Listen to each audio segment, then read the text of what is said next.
12 marks का question है। आज जरा देखते हैं जनाब, इसमें भी हमने वर्किंग के वही दो हिस्से बनाने।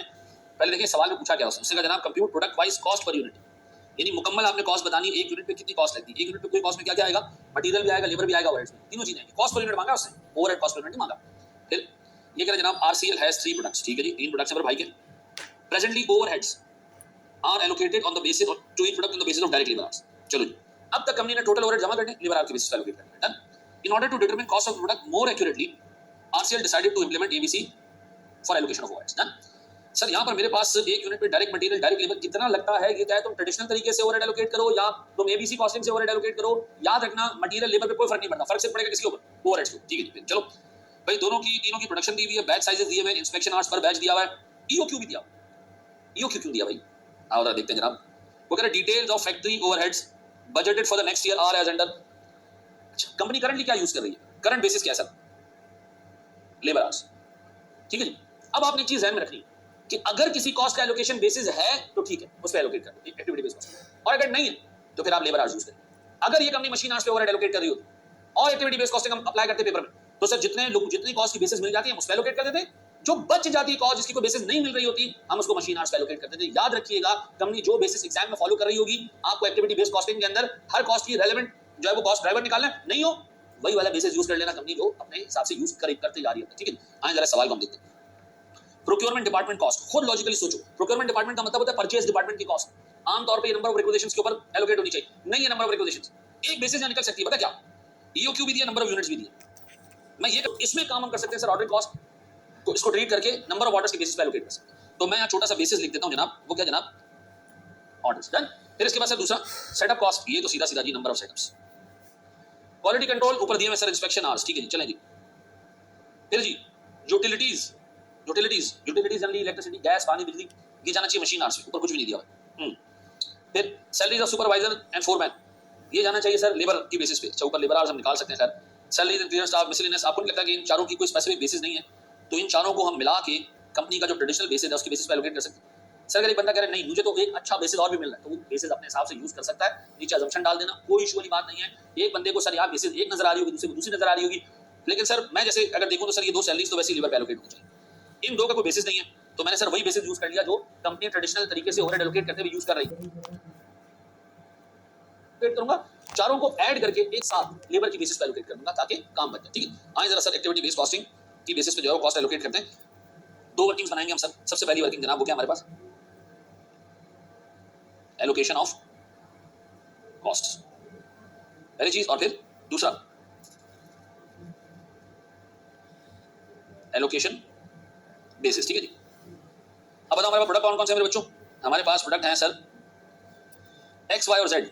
सर हमारे पास product X, product Y, product Z और साइन हिंद जो टोटल। ठीक है जी। इसी तरह सर यहाँ पर भी product X, sir product Y, sir हमारे पास प्रोडक्ट जेड और सर इनका टोटल। ठीक है, सबसे पहले कॉस्ट पिक करो सर, प्रोक्योरमेंट डिपार्टमेंट की कॉस्ट, नंबर ऑफ ऑर्डर्स। अब नंबर ऑफ ऑर्डर्स पहले निकाल लो बेसिस। पहले बताओ सर इन सारे प्रोडक्ट्स की प्रोडक्शन कितनी है, प्रोडक्शन यूनिट्स कितने कितने सर सवाल में दिए हैं 50,000, 40,000 और 25,000, 50, 40 और 25, 50, 40, 25,000। डन। अब बताओ एक एक यूनिट पे कितने कितने केजी मटेरियल लगता है। मैं बताऊं सर 200 रुपए का केजी अगर, और इस प्रोडक्ट पे 400 रुपए का मटेरियल लग रहा है, 200 रुपए केजी है, 400 रुपए का मटेरियल लग रहा है, तो लगभग सर 2 केजी का मटेरियल एक्स पे लगता होगा, लगभग 1.5 केजी का मटेरियल वाई पे लगता होगा, और लगभग सर 2.5 केजी का मटेरियल जेड पे लगता होगा। 2, 1.5 और 2.5 केजी। तो मैं काम करता हूं जनाब, material per unit 2 KG, 1.5 KG और 2.5 केजी। टोटल मटेरियल बताओगे कितना है, टोटल केजीज ये बताओगे सर 50,000 मल्टीप्लाई बाय 2 कितना जी, 1 लाख केजी।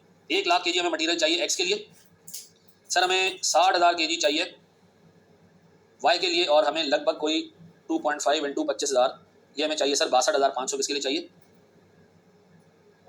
ये हमें चाहिए सर किसके लिए, जेड के लिए। ऐसा अब बताएं सर हमारा ईओक्यू कितना दिया है सबका, ईओक्यू इसका है 10,000, इसका 12,000 और इसका 6250।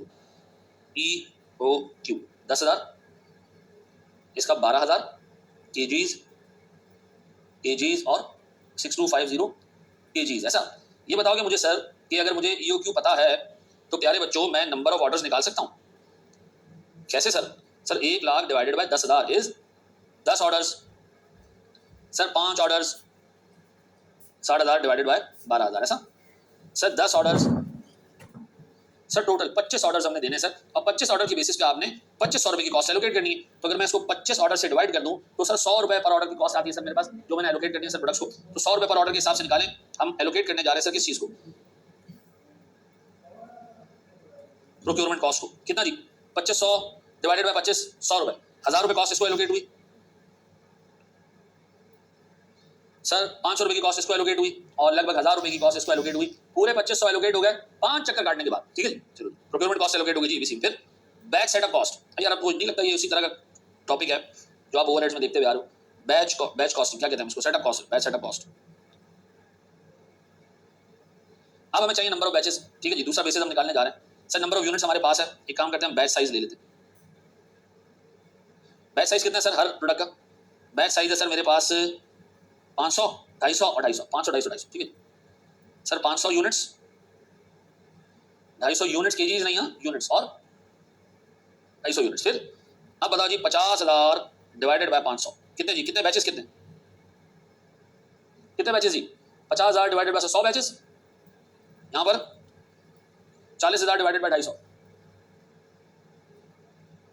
160 बैचेस, ठीक है जी। फिर सर हमारे पास आखिरी, सर हमारे पास 250 यूनिट और 25,000, 100 बैचेस ऐसा। तो मुझे बताओगे टोटल बैचेस कितने बताओगे? तो 360 बैचेस नजर आ रहे होंगे, 360, ठीक है जी। अब 360 बैचेस की बेसिस पे आपने ये 3600 की कॉस्ट एलोकेट करनी है 10 रुपए पर बैच। तो 10 रुपए पर बैच का मतलब है 1000 रुपए इसको सर, 1600 रुपए इसको, और इसी तरह सर 100 बैचेस तो 1000 रुपए इसको। सर मेरे पास 3600 रुपए की कॉस्ट एलोकेट हो गई batch setup cost, number of batches की उसमें। डन। तीसरा उठाते हैं जनाब, quality control department. Quality control पे वो कह रहे हैं इंस्पेक्शन पर यूनिट नहीं, पर batch inspection hours per batch, ठीक है जी। चलो अब देखते हैं जनाब हमारे पास इंस्पेक्शन आवर्स पर बैच कितना भैया? 20, 15 और 18, 20, 15 और 18 ऐसा। बैचेस बताओगे अभी आपने ऊपर ही निकाले बैचेस, ये सामने लाल रंग से लिखे 100, 160 और 100। अब बताएं इंस्पेक्शन आवर्स निकाल पाओगे टोटल? सर 2000 घंटे इंस्पेक्शन के यहां बनते हैं, ठीक है जी। फिर हमारे पास सर 2400 घंटे यहां बनते हैं, 2400 बनता है देखो जरा सर। हमारे पास फिर जो है वो कोई 1800 घंटे यहां बनते हैं सर। अगर मैं इन सबको एडअप करूं तो मेरे पास 6200 आवर्स बनते हैं इंस्पेक्शन के। अब बताएं मेरे पास सर कॉस्ट है कितनी? 4510 डिवाइडेड बाय 6200, ये बनता है सर मेरे पास 0.7274 समथिंग, ठीक है जी। मैं इसको मल्टीप्लाई कर रहा हूं सर 2000 से, सर मेरे पास यहां आता है जनाब 1455, ठीक है जी।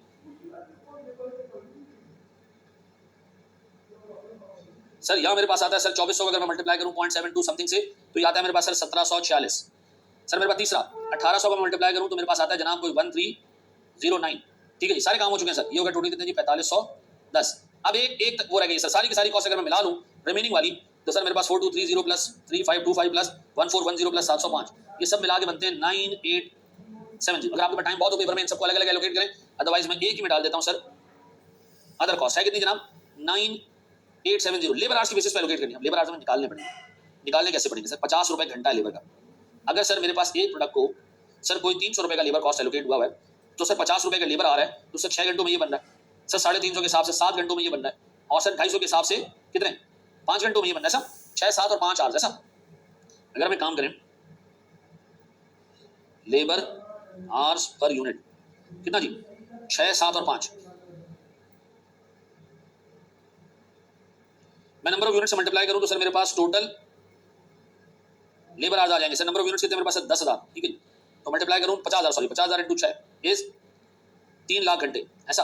सर 7 इंटू 40,000 2,80,000 घंटे, और सर 5 इंटू 6250 सर 1,25,000 घंटे। तो टोटल लेबर आवर्स हो गए सर मेरे पास 7,05,000 घंटे। अब एक काम करते हैं 7,05,000 को हम डिवाइड करते हैं सर, इससे इसको डिवाइड करते हैं 7,05,000 घंटों से, ठीक है जी। तो सर मेरे पास हो जा रहा था 0.014 ऐसा पर आवर, ठीक है जी। अब बताएं सर अगर मैं आपसे कहूं जनाब मेरे पास other cost sir 0.014 multiply by 3 lakh would be 4200 sir 0.014, 2,80,000 sir 3920। Sir मेरे पास आखिरी सर 1,25,000 0.014 सर मेरे पास 1750 और ये मेरे पास आ गया सर 9870। सर मेरे पास सारी की सारी ओवरहेड्स की कॉस्ट टोटल आ गई सर मेरे पास जो मैंने एलोकेट की है इनको। सर ये आ रहा है सर मेरे पास कितने का जी 7655, ये आ रहा है सर मेरे पास 7766 और सर ये मेरे पास आ रहा है अराउंड 5059 ऐसा। अब ये बता सकते हो मेरे पास सर ओवरहेड्स पर यूनिट कितना, बड़े आराम से सर इसको नंबर ऑफ यूनिट से डिवाइड करो, लेकिन ख्याल रखना ये सारी फिगर्स थाउजेंड्स में, ठीक है जी। तो जब आप इसको 50,000 से डिवाइड करेंगे और 1000 से मल्टीप्लाई करेंगे तो सर ये आ जाएगा कोई 153.15 ऐसा। सर 7766 को जब 40,000 से डिवाइड करके आप 1000 से मल्टीप्लाई करेंगे तो ये आ जाएगा 194.15, ठीक है जी। आप भी सोच रहे हो मैं कैलकुलेशन कैसे कर रहा हूँ, मेरे सामने सोल्यूशन भी पड़ा हुआ सर। जी जनाब। Sir 5059 divided by 25,000 would be 202। Class में मुझे लिबर्टी होती है ना, आपसे मैं पूछ रहा हूँ बताओ कितना है, बताओ कितना है, इधर मुझे कितना बताएंगे तो खुद ही देखना पड़ता है। अब बताएं जी, इससे सवाल में मांगा था आपसे कॉस्ट पर यूनिट निकालो based on activity based costing ऐसा। अब बताओ मेरे पास सर प्रोडक्ट कौन कौन से, सर मेरे पास प्रोडक्ट है एक्स, सर प्रोडक्ट है वाई और प्रोडक्ट है जेड। सर मेरे पास एक यूनिट पे मटेरियल कितना लगा है, सर मेरे पास एक यूनिट पे लेबर कितना लगा है और एक यूनिट पे सर मेरे पास ओवरहेड्स कितना एलोकेट हुआ है, ठीक है जी। एक एक करके हम उठाते हैं। सर सवाल में जाए मटेरियल जी कितना 400 300 500, सर 400 300 और 500। लेबर 300 350 250, 300 350 250।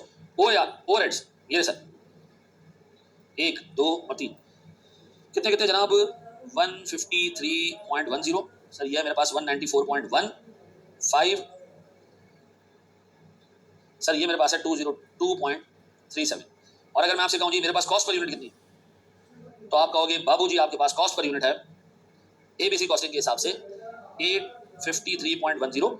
यहाँ आ रहा है सर आपके पास 844.15 और मेरे पास आखिरी है सर 952.37। अब देखिए इसके अंदर एक सिर्फ कंफ्यूजिंग एलिमेंट आपके लिए रहा होगा पूरे सवाल में, वो ये रहा होगा कि सर आपको ये कैसे पता चला कि इन चारों कॉस्ट को आपने उठा के एलोकेट करना है एक ही बेसिस के ऊपर। देखिए आपके पास जब कोई भी बेसिस ना हो तो मैंने आपको कहा वो बेसिस यूज कीजिएगा जो ट्रेडिशनल ओवरहेड के एलोकेशन में कंपनी ने एग्जामिनर ने कहा है कि कंपनी एलोकेट करती है। बिलीव मी अगर यहाँ पर मशीन आवर्स होते ना मेरे पास कोई चारा नहीं था, मैं शायद फिर इन दो को तो लेबर आवर्स पे एलोकेट करता क्योंकि इन दो की बेसिस होती है लेबर आवर्स, ठीक है जी। क्योंकि सुपरवाइजर्स वहां ज्यादा होते हैं लेबर ज्यादा होती है, ठीक है जी।